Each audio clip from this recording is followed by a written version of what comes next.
ದೆಹಲಿಯಲ್ಲಿ ಬಿಜೆಪಿ ಸರ್ಕಾರ 27 ವರ್ಷಗಳ ಬಳಿಕ ಗೆಲುವು ಸಾಧಿಸಿದ್ದು, ಭಾರತೀಯ ಜನತಾ ಪಾರ್ಟಿ ಚಿಕ್ಕಬಳ್ಳಾಪುರ ವತಿಯಿಂದ ಕಾರ್ಯಕರ್ತರೊಂದಿಗೆ ಬಲಮುರಿ ಸರ್ಕಲ್ನಲ್ಲಿ ವಿಜಯೋತ್ಸವ ಆಚರಿಸಿದರು.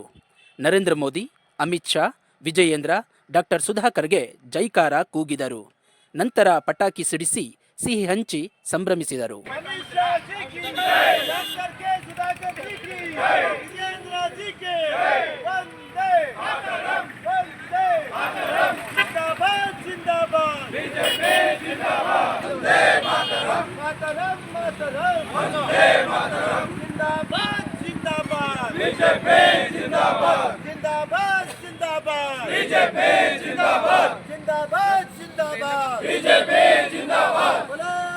भारत माता की जय, भारतीय जनता पार्टी की जय, नरेंद्र मोदी जी की जय, अमित शाह जी की जय, जेपी नड्डा जी की जय, केजरीवाल जी की जय, डॉक्टर सुधाकर की जय, वंदे मातरम, वंदे मातरम, मातरम, बीजेपी जिंदाबाद, bye bye Kejriwal, bye bye Kejriwal, bye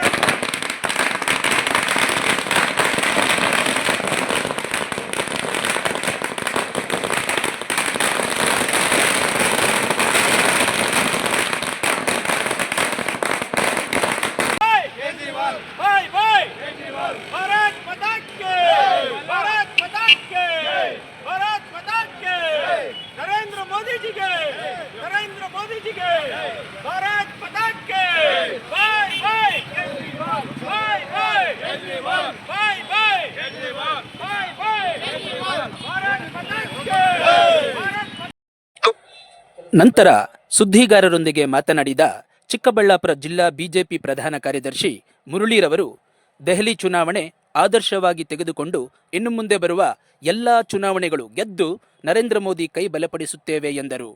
ಕರ್ನಾಟಕದಲ್ಲಿ ಕಾಂಗ್ರೆಸ್ ಸರ್ಕಾರ ಭ್ರಷ್ಟಾಚಾರದಲ್ಲಿ ಮುಳುಗಿದೆ ಎಂದು ಆಕ್ರೋಶ ಹೊರಹಾಕಿದರು. ನಿಲ್ಲಿಸಿದ್ದಾರೆ.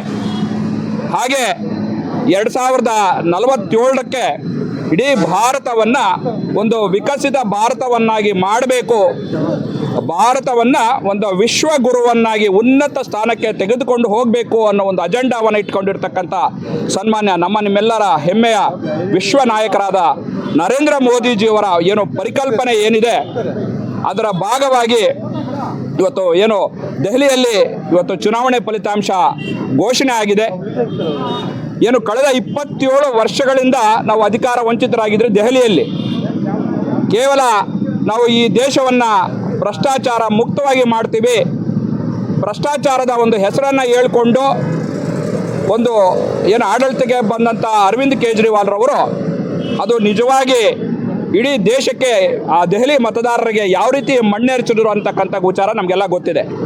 ಯಾಕಂದರೆ ಇದು ಅಣ್ಣಾ ಹಜಾರೆರವರು ಭ್ರಷ್ಟಾಚಾರ ವಿರುದ್ಧ ಒಂದು ಮೂಮೆಂಟ್ ಅಂದರೆ ಒಂದು ಭ್ರಷ್ಟಾಚಾರ ಚಳವಳಿಯನ್ನು ಹುಟ್ಟುಹಾಕಿದ್ರು. ಇವರು ನಾವು ಕೂಡ ಯಾವುದೇ ರಾಜಕೀಯ ಪಕ್ಷವನ್ನು ಕಟ್ಟಲ್ಲ, ನಾವು ಈ ಚಳವಳಿಯಲ್ಲಿ ರಾಜಕಾರಣ ಮಾಡಲ್ಲ ಅಂತ ಹೇಳಿಕೊಂಡು ಅಣ್ಣಾ ಹಜಾರೆಯ ಒಂದು ಭ್ರಷ್ಟಾಚಾರದ ಚಳವಳಿಯಲ್ಲಿ ಸ್ಥಾನ ಪಡೆದಂಥ ಇವತ್ತು ಅರವಿಂದ್ ಕೇಜ್ರಿವಾಲ್ರವರು ಅಣ್ಣಾ ಹಜಾರೆ ಅವರ ಒಂದು ಹೋರಾಟಕ್ಕೆ ತಿಲಾಂಜಲಿಯನ್ನು ಇಟ್ಟು ಅವರ ಸ್ವಾರ್ಥಕ್ಕಾಗಿ ಆ ಒಂದು ಭ್ರಷ್ಟಾಚಾರ ವಿರೋಧಿ ಧೋರಣೆಯನ್ನು ಅದನ್ನು ಒಂದು ರಾಜಕೀಯ ಪಕ್ಷವಾಗಿ ಒಂದು ಲಾಭವನ್ನು ಪಡೆದುಕೊಂಡು ನಾನು ಇಡೀ ದೆಹಲಿಯನ್ನು ದೇಶವನ್ನು ಭ್ರಷ್ಟಾಚಾರ ಮುಕ್ತವಾಗಿ ಮಾಡ್ತೀನಿ ಅಂತ ಹೇಳ್ಕೊಂಡು ಅಧಿಕಾರಕ್ಕೆ ಬಂದಂಥ ಕೇಜ್ರಿವಾಲ್ರವರು ಇಡೀ ಭ್ರಷ್ಟಾಚಾರದಲ್ಲಿ ಮುಳುಗಿ ಹೋಯಿತು. ಅವರು ಏನು ದೇಶದ ತೆರಿಗೆ ಒಂದು ಮತದಾರರ ಒಂದು ತೆರಿಗೆ ಹಣ ಏನಿದೆ ಅದನ್ನು ಉಪಯೋಗಿಸ್ಕೊಂಡು ಶೀಶಾ ಮಹಲ್ ಒಂದು ವಿಲಾಸಿ ಒಂದು ಮುಖ್ಯಮಂತ್ರಿ ಭವನವನ್ನು ಕಟ್ಟಿ ಅದರಲ್ಲಿ ಒಂದು ವಿಲಾಸಿ ಜೀವನವನ್ನು ನಡೆಸ್ತಾ ಹಾಗೆ ಈ ಅನೇಕ ಹಗರಣಗಳಲ್ಲಿ ಭಾಗಿಯಾಗಿ ಸರ್ಕಾರದ ಖಜಾನೆಯನ್ನು ಲೂಟಿ ಹೊಡೆದು ಒಂದು ದೆಹಲಿಯ ಮತದಾರರಿಗೆ ಆ ಮೋಸ ಮಾಡಿ ಒಂದು ಏನು ಅಧಿಕಾರವನ್ನು ಹಿಡಿದ್ರು. ಅದು ತುಂಬ ದಿನ ನಡೆಯಲಿಲ್ಲ. ಇವತ್ತು ಮತದಾರರಿಗೆ ಇವತ್ತು ಯಾರ ಆಡಳಿತ ಬೇಕು ಅನ್ನೋದು ಗೊತ್ತಾಗಿದೆ. ಈ ದೇಶಕ್ಕೆ ಒಂದೇ ಮಾರ್ಗ, ಅದು ಭಾರತೀಯ ಜನತಾ ಪಕ್ಷ. ಅದು ಕೇವಲ ಭಾರತೀಯ ಜನತಾ ಪಕ್ಷ ಮಾತ್ರ ಈ ದೇಶವನ್ನು ಸದೃಢವಾಗಿ ಭವ್ಯ ಭಾರತವನ್ನಾಗಿ ನಿರ್ಮಾಣ ಮಾಡಲಿಕ್ಕೆ ಸಾಧ್ಯ ಇದೆ. ಅದನ್ನು ಮನಗಂಡಂಥ ಮತದಾರರು ಮತ್ತೆ ನಮಗೆ 27 ವರ್ಷಗಳ ನಂತರ ಇವತ್ತು ದೆಹಲಿಯಲ್ಲಿ ಒಂದು ವಿಧಾನಸಭೆಯಲ್ಲಿ ಅಧಿಕಾರವನ್ನು ಕೊಟ್ಟಿದ್ದಾರೆ. ಆ ದೆಹಲಿಯ ಮತದಾರರಿಗೆ ನಾವು ಕೃತಜ್ಞತೆಯನ್ನು ಸಲ್ಲಿಸ್ತೀವಿ. ಹಾಗೆ ಇವತ್ತು ಏನು ಭ್ರಷ್ಟಾಚಾರ ಮುಕ್ತ ಆಡಳಿತವನ್ನು ಏನು ಉದ್ದೇಶ ಇಟ್ಕೊಂಡಿದ್ರು, ನಿಜವಾಗಿ ಅದು ಕೂಡ ನಮ್ಮ ಭಾರತೀಯ ಜನತಾ ಪಕ್ಷದ ಅಜೆಂಡಾದಲ್ಲಿದೆ. ಹಾಗೆ ಇವರ ವಿದೇಶಾಂಗ ನೀತಿ ಇರ್ಬೋದು, ಇವತ್ತು ಅಂತಾರಾಷ್ಟ್ರೀಯ ಮಟ್ಟದಲ್ಲಿ ಭಾರತವನ್ನು ಒಂದು ವಿಶ್ವದ ಎತ್ತರಕ್ಕೆ ತೆಗೆದುಕೊಂಡು ಹೋದಂಥ ಕೀರ್ತಿ ಇವತ್ತು ಸನ್ಮಾನ್ಯ ನರೇಂದ್ರ ಮೋದಿ ಅವರಿಗೆ ಸಲ್ತದೆ. ಹಾಗೆ ಈ ದೆಹಲಿ ಚುನಾವಣೆಯನ್ನು ನಾವು ಆದರ್ಶವಾಗಿ ತೆಗೆದುಕೊಂಡು ಮುಂದಿನ ದಿನಗಳಲ್ಲಿ ಕರ್ನಾಟಕದಲ್ಲೂ ಸಹ ನಾವು BJPಯ ಹೋರಾಟವನ್ನು ನಾವು ಗಟ್ಟಿ ಮಾಡ್ತೀವಿ. ಸರ್ಕಾರದ ವಿರುದ್ಧ ಈಗಾಗಲೇ ಸರ್ಕಾರ ಕೇವಲ ಭಾಗ್ಯಗಳ ಹೆಸರಲ್ಲಿ ನಮ್ಮ ತೆರಿಗೆ ಹಣವನ್ನು ಒಂದು ಸರ್ಕಾರದ ಒಂದು ಖಜಾನೆಯನ್ನು ಖಾಲಿ ಮಾಡಿ ಇವತ್ತು MLA ಕೂಡ ಇವತ್ತು ಕ್ಷೇತ್ರಗಳಲ್ಲಿ ಅಭಿವೃದ್ಧಿ ಮಾಡಲಿಕ್ಕೆ ಹಣ ಇಲ್ಲದೆ ಪರದಾಡೋಂಥ ಪರಿಸ್ಥಿತಿ ಬಂದಿದೆ. ಹಾಗೆ ಈ ದೇಶದಲ್ಲಿ ಯಾರಾದರೂ ಮುಖ್ಯಮಂತ್ರಿಗಳ ಮೇಲೆ ನೇರ ಆರೋಪ ಇದೆ ಅಂದರೆ ತಮಗೆಲ್ಲರಿಗೂ ಗೊತ್ತೇ ಇದೆ. ಈಗಾಗಲೇ ಈ ರಾಜ್ಯದ ಮುಖ್ಯಮಂತ್ರಿ ಮೇಲೆ ಸಾಕಷ್ಟು ಹಗರಣಗಳಲ್ಲಿ ಅವರು ವಿಚಾರಣೆಯನ್ನು ಎದುರಿಸ್ತಾ ಇದ್ದಾರೆ. ಹಾಗಾಗಿ ಅನೇಕ ಮಂತ್ರಿಗಳು ಸಹ ಇವತ್ತು ಭ್ರಷ್ಟಾಚಾರದಲ್ಲಿ ಜೈಲಿಗೆ ಹೋಗಿ ಬಂದಿರತಕ್ಕಂಥ ನಿದರ್ಶನ ಇದೆ. ಹಾಗಾಗಿ ಕರ್ನಾಟಕದಲ್ಲೂ ಕೂಡ ಒಂದು ಏನು ಕಾಂಗ್ರೆಸ್ ಆಡಳಿತ ಭ್ರಷ್ಟಾಚಾರದಲ್ಲಿ ಮುಳುಗಿದೆ.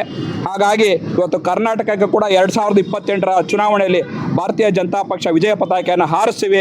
ನಮ್ಮಲ್ಲಿರ್ತಕ್ಕಂಥ ಎಲ್ಲ ಭಿನ್ನಾಭಿಪ್ರಾಯಗಳನ್ನು ಬದಿಗೊತ್ತಿ ಇವತ್ತು ಕೇಂದ್ರ ನಾಯಕರು ಇವತ್ತು ಚುನಾವಣೆ ದೆಹಲಿಯಲ್ಲಿ ಮುಗಿದಿದೆ. ಈಗ ಕರ್ನಾಟಕದಲ್ಲಿ ಅವರ ಒಂದು ನೇತೃತ್ವದಲ್ಲಿ ನಮ್ಮಲ್ಲಿರ್ತಕ್ಕಂಥ ಎಲ್ಲ ಭಿನ್ನಾಭಿಪ್ರಾಯಗಳನ್ನು ಬದಿಗೊತ್ತಿ ನಾವೆಲ್ಲ ಒಗ್ಗಟ್ಟಾಗ್ತೀವಿ, ನಾವೆಲ್ಲ ಸಂಘಟಿತರಾಗಿ ಇವತ್ತು ಒಂದು ಜನಾದೇಶದ ಒಂದು ಪ್ರತಿಪಕ್ಷವಾಗಿ ನಾವು ಇವತ್ತು ಕೆಲಸ ಮಾಡಿ ಮುಂದಿನ ದಿನಗಳಲ್ಲಿ ಭಾರತೀಯ ಜನತಾ ಪಕ್ಷನ ಕಟ್ತೀವಿ. ಹಾಗೆ ಚಿಕ್ಕಬಳ್ಳಾಪುರದಲ್ಲೂ ಕೂಡ ಸನ್ಮಾನ್ಯ ನಮ್ಮ ಅಭಿವೃದ್ಧಿ ಹರಿಕಾರದ ಸನ್ಮಾನರಾದ ಡಾಕ್ಟರ್ ಕೆ ಸುಧಾಕರಣ್ಣವರಿದ್ದಾರೆ. ಈಗಾಗಲೇ ನೂತನವಾಗಿ ಆಯ್ಕೆಯಾಗಿರ್ತಕ್ಕಂಥ ಜಿಲ್ಲಾಧ್ಯಕ್ಷರಾದ ಸಂದೀಪ್ ರೆಡ್ಡಿ ಅವರಿದ್ದಾರೆ. ಇವರೆಲ್ಲರೂ ಸಹ ಅನೇಕ ಸಮಾಜಮುಖಿ ಕಾರ್ಯಕ್ರಮಗಳನ್ನು ಮಾಡಿ ಪಕ್ಷವನ್ನು ಸದೃಢವಾಗಿ ಕಟ್ಟುವಂಥ ಕೆಲಸ ಮಾಡ್ತಾ ಇದ್ದಾರೆ. ಮುಂದಿನ ದಿನಗಳಲ್ಲಿ ಇವರ ನಾಯಕತ್ವದಲ್ಲೂ ಕೂಡ ಭಾರತೀಯ ಜನತಾ ಪಕ್ಷದ ಬೇರುಗಳನ್ನು ನಾವು ಗಟ್ಟಿಯಾಗಿ ನೆಲೆಗೊಳಿಸೋದಿದೆ. ಮುಂದಿನ ಎಲ್ಲ ಚುನಾವಣೆಗಳಲ್ಲೂ ಕೂಡ ನಾವು ಕಮಲದ ವಿಜಯ ಪತಾಕೆಯನ್ನು ಇವತ್ತು ಚಿಕ್ಕಬಳ್ಳಾಪುರದ ಮೇಲೆ ಹಾರಿಸ್ತೀವಿ. ಸೊ ಅದರ ಮೇಲೆ ನಾವು ಒಂದು ವಿಶ್ವಾಸವನ್ನು ನಾವು ಕೊಡ್ತಾ ಇದ್ದೀವಿ.